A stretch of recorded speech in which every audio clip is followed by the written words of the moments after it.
नमस्कार, जय हिंद दोस्तों, वंदे मातरम। आप सबका हार्दिक अभिनंदन और स्वागत है आप सबके अपने YouTube channel study with Kumar Amardev पर। साथियों, उम्मीद करता हूं कि आप सब खुश होंगे, प्रसन्न होंगे और मैं ईश्वर से दुआ करता हूं कि आपका आज का जो ये दिन है मंगलमय हो, ढेर सारी खुशियां लेकर आए। तो साथियों, हाजिर हूं मैं आपका दोस्त कुमार अमरदेव आज की यानी 8 जनवरी 2022 की करंट अफेयर्स की जो डेली की अपनी जो क्लास है उसको लेकर। तो आइए साथियों, शुरुआत करते हैं, आरंभ करते हैं, श्री गणेश करते हैं आज की अपनी ये जो डेली करंट अफेयर्स की जो क्लास है साथियों उसका। ठीक है, तो मोटिवेशन कोट के साथ तो देखते हैं कि आज का जो मोटिवेशन कोट है वो क्या है, जो कि आपको एनर्जी देगा, ऊर्जा देगा, एक नई स्फूर्ति देगा आगे बढ़ने के लिए, अपने लक्ष्य को, अपनी मंजिल को हासिल करने के लिए। तो साथियों, ये रहा आज का कोट मोटिवेशनल, और वो ये है कि जो जीत की उम्मीद रखने वाले लोग है ना, वो कभी बहाने नहीं बनाते दोस्तों। ये तय है, ये सच है। दुनिया के जितने भी बड़े बड़े लोग हुए हैं जिन्होंने अपने अपने क्षेत्रों में अपनी मंजिल को, अपने लक्ष्य को मुकम्मल किया है, तो साथियों वे लोग बहाने नहीं बनाते हैं। तो यदि भी आप भी जीतना चाहते हैं, अपने जीवन में ऊंचाइयों को, बुलंदियों को यदि छूना चाहते हैं, तो साथियों आज से ही बहाना बनाना छोड़िएगा। यदि कुछ कर गुजरने की तमन्ना, हसरत आपके दिल में है, तो फिर बहानों से दूरी बनाइएगा और अपने उस मंजिल को, अपने उस लक्ष्य को, अपने उस टारगेट को अचीव करने के लिए दिन रात मेहनत करना शुरू कर दीजिएगा साथियों। यदि ईमानदारी और धैर्य के साथ आप मेहनत करेंगे तो सफलता अवश्य एक दिन आपको मिलेगी। इसलिए बहानों को आज से ही बाय बाय, टाटा टाटा।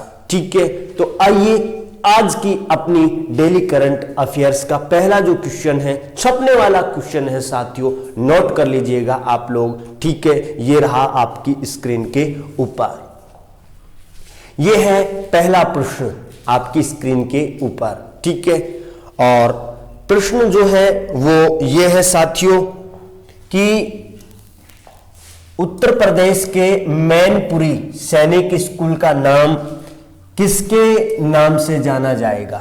यानी जो उत्तर प्रदेश है, बाबा योगी आदित्यनाथ की वहां सरकार है फिलहाल। ठीक है जी, तो उत्तर प्रदेश का जो मैनपुरी है उसका सैनिक जो स्कूल है ना, वो अब आखिर किसके नाम से जाना जाएगा। छपने वाला क्वेश्चन है साथियों। तो मैं कमेंट बॉक्स में आपका कमेंट चाहूंगा यहां पर। ठीक है जी, स्क्रीन के ऊपर आपके सामने 4 ऑप्शन प्रदर्शित हो रहे हैं, दिखाई दे रहे हैं। कमेंट बॉक्स में आप मुझे कमेंट करके बताइएगा कि आपका आंसर क्या है। छपने वाला प्रश्न है।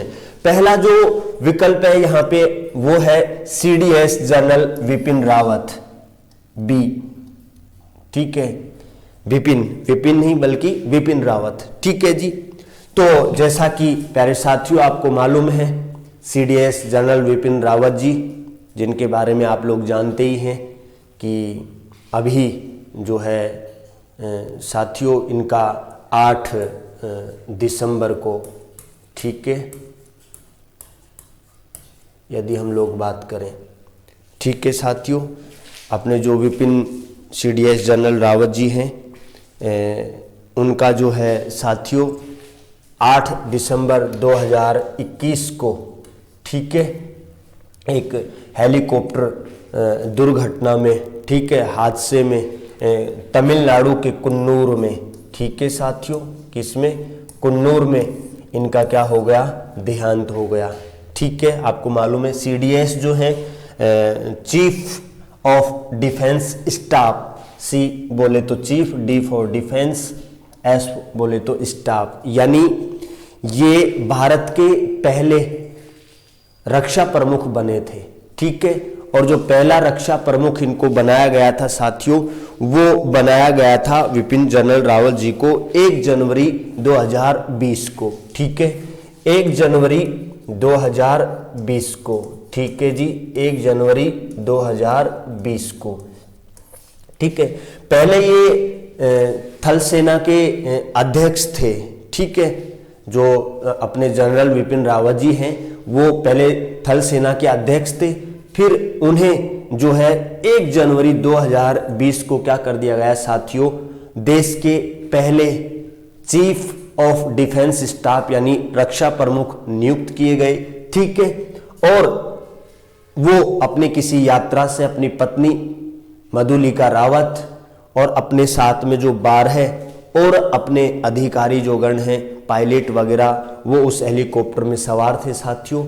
लेकिन कोहरा अत्यधिक छाया होने की वजह से पेड़ से टकराने से इनका हेलीकॉप्टर क्रैश हो जाता है और सब के सब जो लोग हैं, 14 के 14 जो लोग हैं, वो 8 दिसंबर 2021 को क्या हो जाते हैं, देश के लिए अपनी जान जो है वो गवा करके अपना इतिहास में नाम दर्ज कर जाते हैं साथियों। तो यहाँ पे ये तो रावत जी मैंने पूरा बताया। योगी आदित्यनाथ ये तो मुख्यमंत्री हैं ही वहाँ के, अपने उत्तर प्रदेश के, अभिनंदन के बारे में काफ़ी सुर्खियों में रहा था।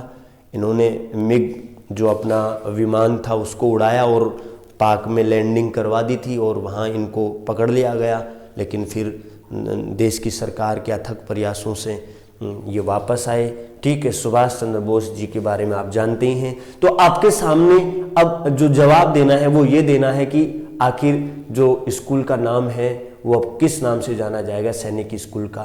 तो करेक्ट आंसर है साथियों CDS जनरल विपिन रावत के नाम से जाना जाएगा। ये आपको क्या रखना है, ध्यान रखना है, ठीक है जी। अगला नेक्स्ट क्वेश्चन आपकी स्क्रीन के ऊपर, ये तो है हमारे CDS विपिन रावत जी, ठीक है। इनको सच्ची श्रद्धांजलि, देश के लिए इन्होंने अपना सर्वस्व क्या कर दिया, न्योछावर कर दिया साथियों।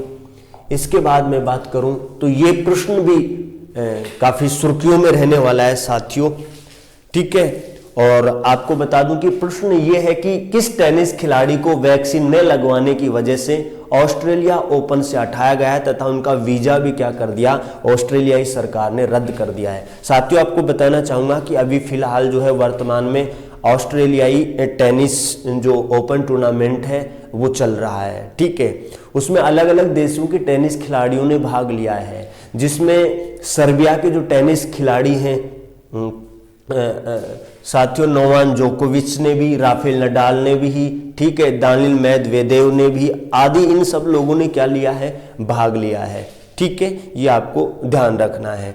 लेकिन एक खिलाड़ी ऐसा था, देखिए पूरा संसार कोरोना की चपेट में है और अलग अलग विश्व के जो देश हैं वो अपने अपने स्तर पर वहाँ की सरकारें अपने देश के नागरिकों का वैक्सीनेशन कर रही है। लेकिन एक ऐसा टेनिस खिलाड़ी है जो कि ऑस्ट्रेलिया का भी नहीं है, बाहर का है, और उसने वैक्सीन नहीं लगवाई, कोई सी भी डोज अभी तक नहीं लगवाई है, और वो ऑस्ट्रेलियाई टेनिस ओपन टूर्नामेंट खेलने के लिए चला जाता है। लेकिन साथियों आपको बताना चाहता हूँ मैं यहाँ पर कि जब उस खिलाड़ी के बारे में पता चलता है कि भाई इसने वैक्सीन नहीं लगवा रखी, तो ऑस्ट्रेलिया में बहुत ज़्यादा विवाद हुआ इस बात का। सरकार ने पहले अनुमति दे दी थी, ठीक है, लेकिन फिर जब विरोध देखा तो जो स्थानीय जो जनता है उसने विरोध किया कि भाई कोई बाहरी आ रहा है उसके लिए तो वैक्सीनेशन जरूरी नहीं, और यहाँ स्थानीय जनता के ऊपर आप लोग पाबंदियां लगा रहे हो, वैक्सीनेशन जरूरी कह रहे हो। तो विरोध करने के बाद सरकार ने जो है उस खिलाड़ी के ऊपर जो है उसका वीजा भी रद्द कर दिया, साथ में उसको इस टूर्नामेंट से क्या कर दिया, बाहर भी कर दिया।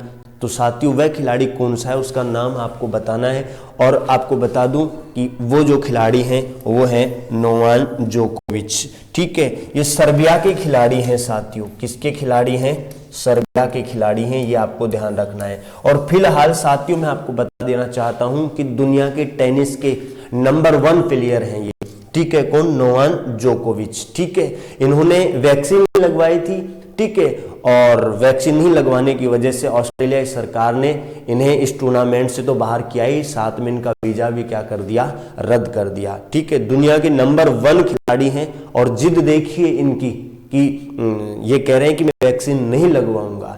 बल्कि इन्हें तो आगे आना चाहिए, अपने देश के लोगों को भी जागरूक करना चाहिए जी। और विश्व के लिए भी ये आइकन है एक, क्योंकि टेनिस के नंबर 1 प्लेयर है फिलहाल में वर्तमान में साथियों, आपको मैं बताना चाहूँगा, यदि यहाँ पे आपको ध्यान रखना है, ठीक है। राफेल नडाल भी जो है स्पेन के खिलाड़ी हैं साथियों, ठीक है, ये आपको ध्यान रखना है। फेडरर जो कि स्विट्जरलैंड के खिलाड़ी रहे, टेनिस खिलाड़ी बहुत बड़े अपने ज़माने के दिग्गज रहे हैं। और दानिल मेदवेदेव भी जो टेनिस के खिलाड़ी हैं साथियों, फिलहाल दूसरे नंबर के ये खिलाड़ी हैं, ये आपको ध्यान रखना है। तो ये प्रश्न भी छपने वाला प्रश्न है, तो आपको ध्यान रखना है कि जो सर्बिया के खिलाड़ी नोवाक जोकोविच है ना, उनको ऑस्ट्रेलियाई सरकार ने वैक्सीन नहीं लगवाने की वजह से ऑस्ट्रेलियाई जो ओपन टेनिस है उस टूर्नामेंट से बाहर भी कर दिया और उनका वीज़ा भी क्या कर दिया है साथियों, रद्द कर दिया है।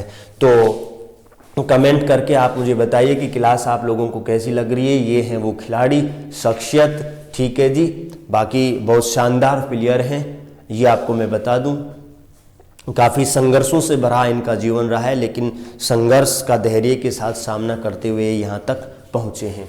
तीसरा प्रश्न ये रहा आपकी स्क्रीन के ऊपर, महत्वपूर्ण प्रश्न है साथियों, बहुत महत्वपूर्ण, बहुत इंपॉर्टेंट प्रश्न है आपके सामने। और ये प्रश्न है कि राजस्थान विश्वविद्यालय जयपुर 8 जनवरी को, यानी आज तारीख है 8 जनवरी, तो 8 जनवरी 2022 को अपना कौन सा स्थापना दिवस मनाएगा। ये माने 8 जनवरी 2022 को, ये ध्यान रखना है, 8 जनवरी 2022 को, ठीक है, अपना कौन सा स्थापना दिवस मनाएगा। साथियों कमेंट करके मुझे बताएं आप सभी लोग पूरा का पूरा। यदि मैं साथियों राजस्थान विश्वविद्यालय के इतिहास के संदर्भ में बात करूं ना, तो मैं आपको बताना चाहूंगा यहां पर जो राजस्थान विश्वविद्यालय है, ठीक है, इसकी जो स्थापना है ना साथियों, आपको मैं बताना चाहूंगा कि 8 जनवरी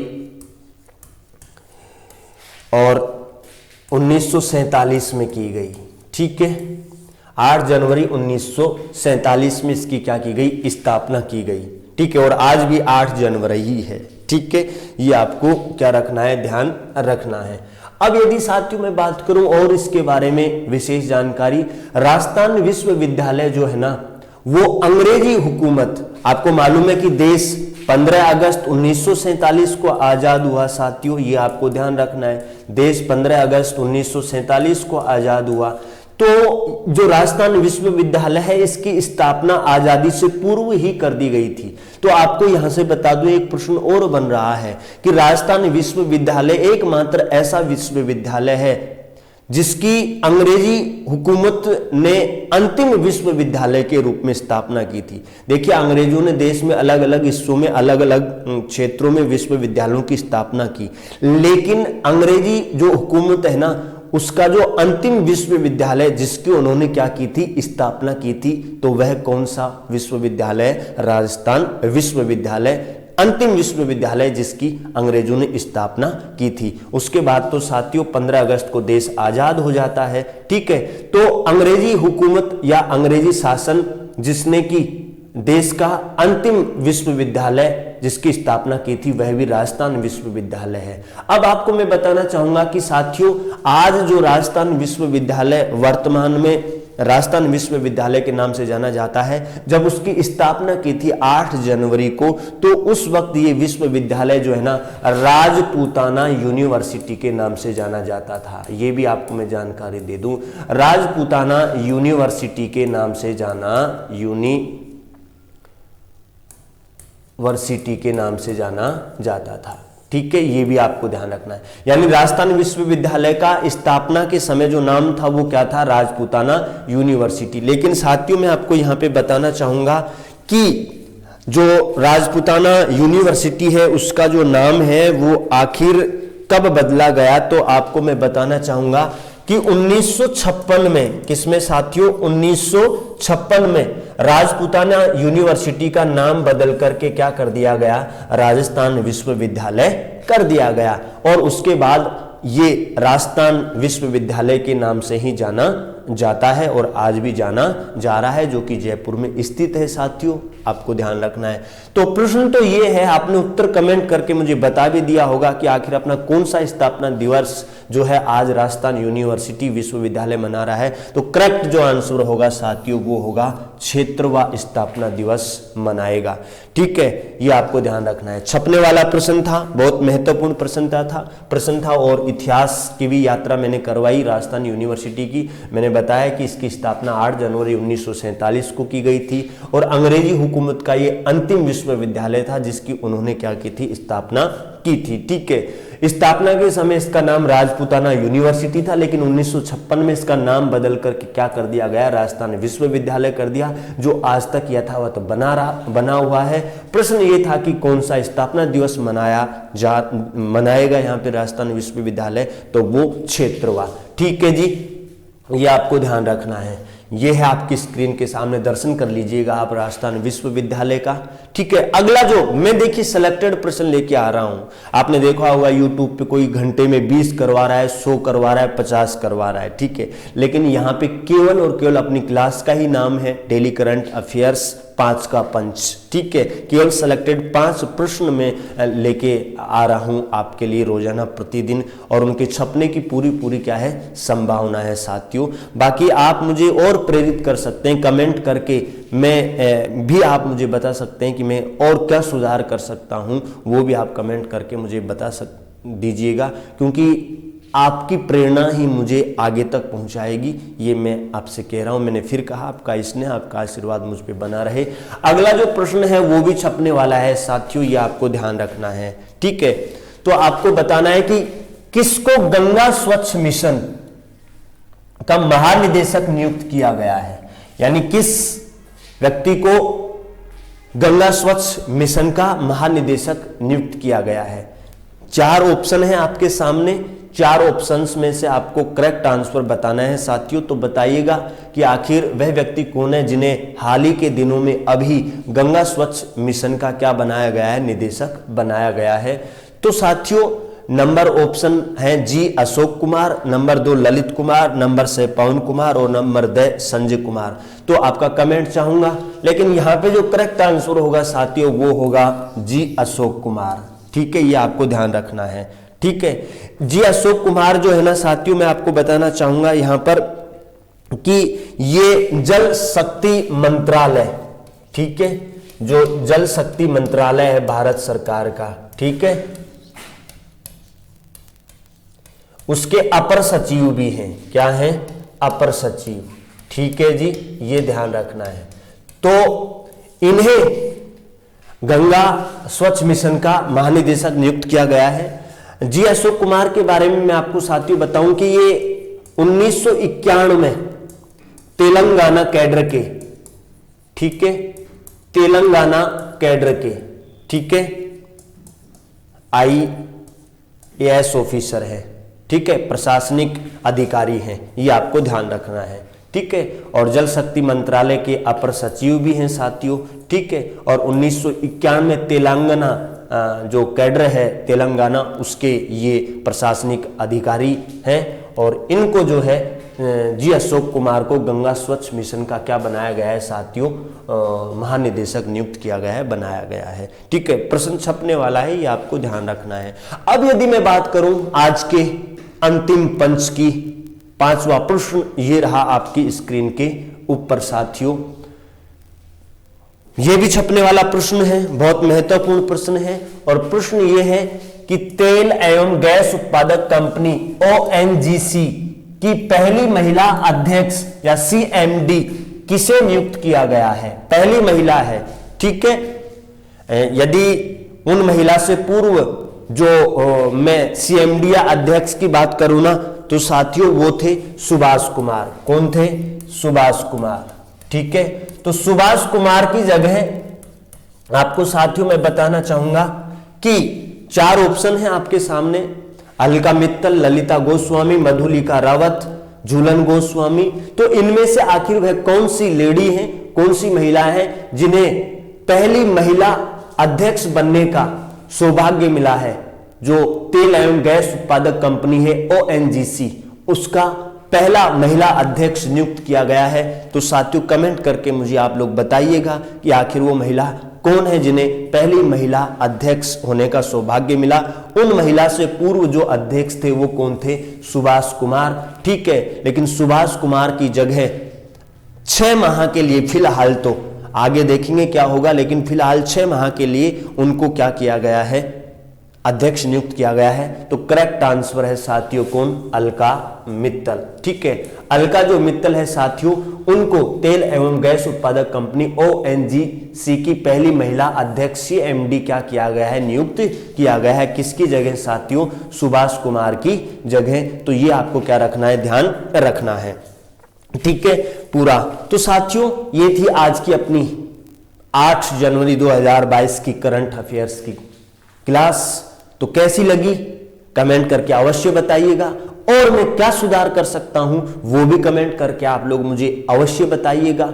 मेरा हौसला मुझे प्रेरित करने की पूरी कोशिश कीजिएगा। यदि क्लास आपको पसंद आए तो अवश्य आप लाइक करें, चैनल पे नए हैं तो फिर सब्सक्राइब भी करें साथियों। और यदि क्लास रास ना है तो बिल्कुल आप अपना टाइम जाया भी ना करें मेरे YouTube चैनल पर। लेकिन यदि आपको लगता है कि आपको अच्छा मिल रहा है तो अवश्य आप चैनल से जुड़िएगा, मेरा भी हौसला अफजाई कीजिएगा और अपने ज्ञान में भी वृद्धि कीजिएगा साथियों। तो एक बार पुनः आप सभी का दिल से शुक्रिया, नमस्कार, जय हिंद, जय भारत। सभी साथियों का बहुत बहुत आभार, धन्यवाद साथियों, शुक्रिया दिल से। मिलते हैं कल एक नई और बेहतरीन शानदार क्लास के साथ। ठीक है जी, जय हिंद।